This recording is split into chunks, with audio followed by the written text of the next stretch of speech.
Stjepan Vincek i Ankica Vincek djeluju od 1977. godine samostalno u Zvonimirovoj 7. Kako je prije toga već smo radili cirka 5-6 godina, osamostalili smo se iz želje da samostalno djelujemo. I evo danas je već gotovo 40 godina prošlo i još uvijek djelujemo pod slastičarnom Vincek.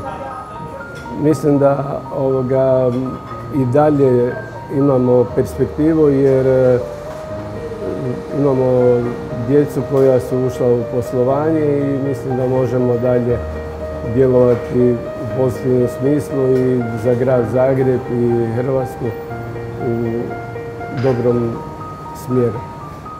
U slastičarni Vincek imamo preko 100 vrsta kolača, preko 50 vrsta sladoleda,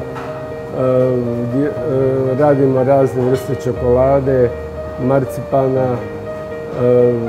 Uglavnom je to ručni rad i u tom našem poslovanju najvažniji je čovjek.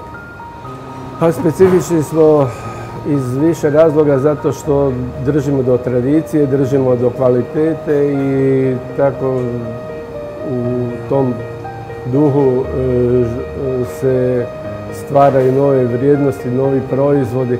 Ne dozvoljavamo da nam gotovi proizvodi ulaze u našu slašćarnu, nego doslovce sve sami svojim umom i rukama stvaramo.